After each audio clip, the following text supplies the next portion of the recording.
At the China-France-EU trilateral meeting in Paris on May 6, Chinese President Xi Jinping said whether viewed from the perspective of comparative advantage or global market demand, there is no such thing as China's overcapacity problem. Overcapacity now is a term frequently used by some Western politicians and media to smear Chinese manufacturing, especially China's new energy products. They accused China of flooding global markets with cheap green products due to so-called overcapacity. Is their accusation grounded? Let's unravel the myth. Eric Solheim, the former chief of the UN Environment Programme, explicitly explained how important overcapacity is for the US economy and global trade. Back in the 1940s, the United States was half the global GDP. Every second good made in the world was made in one place alone, which was the United States. That was, of course, because the United States had overcapacity. If you don't have overcapacity, you cannot export to the world. And the United States, throughout history, has had overcapacity and thus exporting to the world. And lastly, this is also completely against economic theory, as is taught at every university in the world. For global trade to happen, there must be overcapacity. If there is no overcapacity, every nation is making for its own market. There must be overcapacity in one nation for it to trade with others. Indeed, global trade can only be achieved after countries are capable of producing more than their domestic needs. Nowadays, demand for green products, especially in EVs, is irreversibly on the rise. A new edition of the IEA's annual Global EV Outlook foresees that EV sales in 2024 could reach around 17 million compared to 14 million in 2023.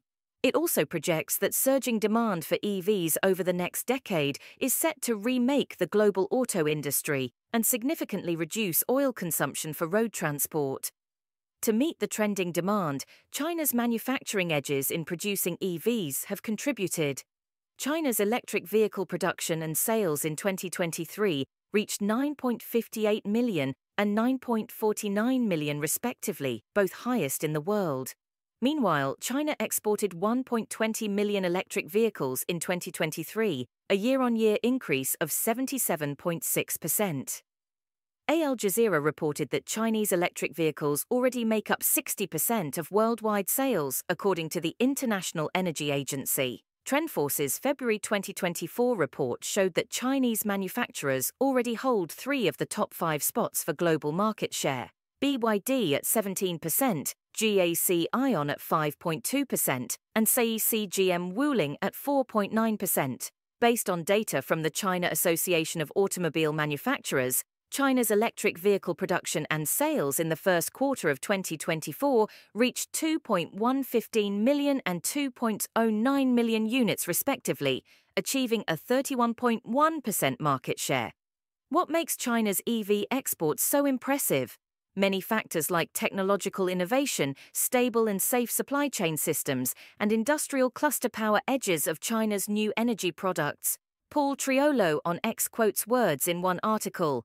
Goldman, all the available evidence indicates that China's remarkable export performance is driven by manufacturing, productivity due to investment in robotics and artificial intelligence applications.